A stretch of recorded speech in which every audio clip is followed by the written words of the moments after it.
भगवद्गीतेचा 14वा अध्याय गुणत्रय विभाग योग नावाने ओळखला जातो. यात प्रकृतीचे 3 गुण सत्व, रज आणि तम कसे कार्य करतात आणि मानवी जीवनावर त्यांचा कसा प्रभाव पडतो याचे अतिशय सोपे आणि स्पष्ट वर्णन भगवान श्रीकृष्णांनी अर्जुनाला केले आहे. 3 गुणांची माहिती. सत्वगुण हा गुण ज्ञानाचे आणि सुखाचे प्रतीक आहे. हा गुण निर्मळ असतो आणि माणसाला सात्विक ज्ञान व आनंदाशी जोडतो. रजोगुण हा गुण वासना, इच्छा आणि आसक्ती निर्माण करतो. यामुळे माणूस कर्माच्या चक्रात अडकतो आणि सतत धावपळ करत राहतो.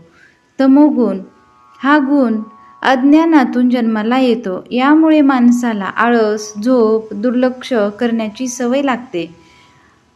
एका वेळी एकच गुण मुख्य असतो. जेव्हा माणसाच्या शरीरात ज्ञान वाढते तेव्हा रज व तम कमी होतात. जसजसा माणूस या 3 गुणांच्या पलीकडे जातो तेव्हाच त्याला जन्म, मृत्यू, वृद्धत्व आणि दुःखातून मुक्ती मिळते. ओम नमो भगवते वासुदेवाय नमः. श्रीमद भगवद्गीता 14वा अध्याय गुणत्रय विभाग योग. भगवान श्रीकृष्ण म्हणाले, ज्ञानातील ही अतिउत्तम ते परम ज्ञान मी तुला पुन्हा सांगतो की जे जाणल्याने सर्व मुनिजन या संसारातून मुक्त होऊन परमसिद्धी पावले आहेत.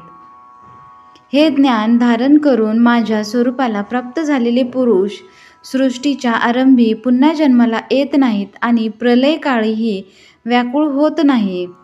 हे भारता, माझी महद ब्रह्मरूप मूळ प्रकृती संपूर्ण भूतांनी योनी म्हणजे गर्भधारणा करण्याचे स्थान आहे आणि मी त्या योनीच्या ठिकाणी चेतना समुदाय रूपी गर्भाची स्थापना करतो. त्या जड चेतन संयोगाने सर्व भूतांची उत्पत्ती होते. हे कोणत्या नाना प्रकारच्या सर्व जातीत जितके शरीरधारी प्राणी उत्पन्न होतात त्या सर्वांचा गर्भ धारण करणारी माता प्रकृती आहे आणि बीज स्थापन करणारा पिता मी आहे.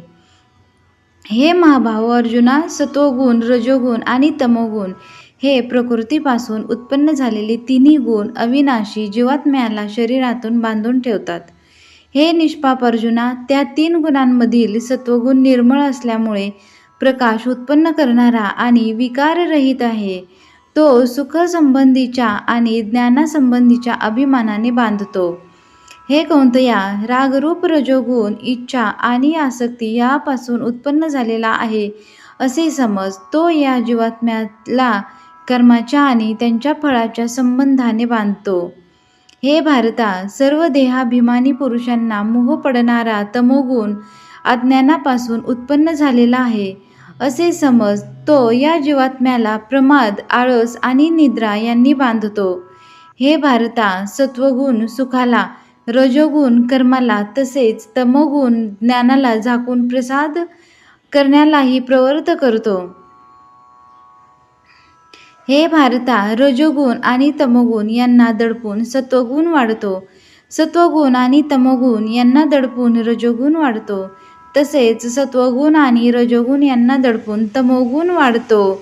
ज्यावेळी या देहात तसेच अंतःकरणात व इंद्रियात चैतन्य आणि विवेकशक्ती उत्पन्न होते त्यावेळी असे समजावे की सत्वगुण वाढला आहे. हे भारतवर्षा, रजोगुण वाढल्यावर लोभ प्रवृत्ती स्वार्थाने प्रेरित होऊन फळांच्या इच्छेने कर्माचा आरंभ, अशांती आणि विषयभोगांची लालसा ही सर्व उत्पन्न होतात. हे कुरुनंदना, अर्थात तमोगुण वाढल्यावर अंतःकरण व इंद्रिये यांत अंधार, कर्तव्य, कर्मात प्रवृत्ती नसणे, व्यर्थ हालचाली आणि झोप इत्यादी अंतःकरणाला मोहित करणाऱ्या वृत्तीही सर्व उत्पन्न होतात. जेव्हा हा मनुष्य सत्वगुण वाढलेला असताना मरण पावतो तेव्हा तो उत्तम कर्मे करण्याच्या निर्मळ दिव्य स्वर्गादी लोकांत जातो. रजोगुण वाढलेला असता मरण पावल्यास कर्माची आसक्ती असणाऱ्या माणसात जन्मता, तसेच तमोगुण वाढला असता मेलेला माणूस किडा, पशु, पक्षी इत्यादी मूढ जातीत जन्मतो. श्रेष्ठ कर्माचे सात्विक अर्थात सुख, ज्ञान आणि वैराग्य इत्यादी निर्मळ फळ सांगितले आहे. राजस कर्माचे फळ दुःख तसेच तामस कर्माचे फळ अज्ञान सांगितले आहे. सत्वगुणापासून ज्ञान उत्पन्न होते, रजोगुणापासून निसंशयपणे लोभ आणि तमोगुणापासून प्रमाद आणि मोह उत्पन्न होतात आणि अज्ञानही उत्पन्न होते. सत्वगुणात असलेले पुरुष स्वर्गादी उच्च लोकांत जातात. रजोगुणात असलेले पुरुष मध्य लोकात मनुष्य लोकातच राहतात आणि तमोगुणाचे कार्य असलेल्या निद्रा, प्रमाद आणि आळस इत्यादीत रत असलेले तामसी पुरुष अधोगतीला अर्थात कीटक, पशु इत्यादी नीच जातीत तसेच नरकात जातात.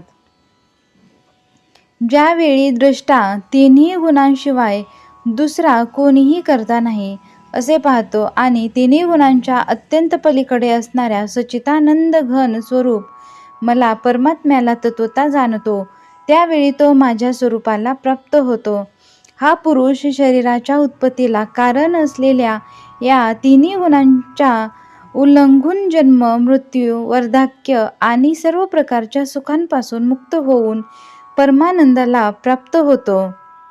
अर्जुन म्हणाला, या तिन्ही गुणांच्या पलीकडे गेलेला पुरुष कोणकोणत्या लक्षणांनी युक्त असतो आणि त्यांचे आचरण कशा प्रकारचे असते? तसेच हे प्रभू, मनुष्य कोणत्या उपायाने या 3 गुणांच्या पलीकडे जातो? भगवान श्रीकृष्ण म्हणाले, हे पांडवा, जो पुरुष सत्वगुणांचे कार्यरूप प्रकाश, रजोगुणांचे कार्यरूप प्रवृत्ती आणि तमोगुणांचे कार्यरूप मोह ही प्राप्त झाली असता त्यांचा विषाद मानत नाही आणि प्राप्त झाली नाही तरी त्यांची इच्छा करीत नाहीत, जो साक्षीरूप राहून गुणांकडून विचलित केला जाऊ शकत नाही आणि गुणच गुणांत वावरत आहेत असे समजून जो सच्चिदानंद घन परमात्म्यात एकरूप होऊन राहतो व त्या स्थितीपासून कधीही ढळत नाही, जो पुरुष निरंतर आत्मभावात राहून सुख दुःख समान मानतो, माती दगड आणि सोने यांना सारखेच मानतो, ज्याला आवडती व नावडती गोष्ट सारखीच वाटते, जो ज्ञानी आहे आणि स्वतःची निंदा व स्तुती ज्याला समान वाटतात, तो मान व अपमान सारखेच मानतो, ज्याची मित्र व शत्रू या दोघांविषयी समान वृत्ती असते, तसेच सर्व कार्यात ज्याला मी करणारा असा अभिमान नसतो, त्याला गुणातीत म्हणतात. जो पुरुष अव्यभिचारी भक्तियोगाने मला निरंतर भजतो, तो सुद्धा या तिन्ही गुणांना पूर्णपणे उल्लंघून सच्चिदानंद घन ब्रह्माला प्राप्त होण्यास योग्य ठरतो, कारण त्या अविनाशी परब्रह्माचा, अमृताचा, नित्य धर्माचा आणि अखंड एकरस आनंदाचा आश्रय मी आहे. ओम हे परम सत्य आहे. याप्रमाणे श्रीमद भगवत गीता रूपी उपनिषद तथा ब्रह्मविद्या आणि योगशास्त्राविषयी श्रीकृष्ण आणि अर्जुन यांच्या संवादातील गुणत्रय विभाग योग नावाचा हा 14वा अध्याय समाप्त झाला. जय श्रीकृष्ण.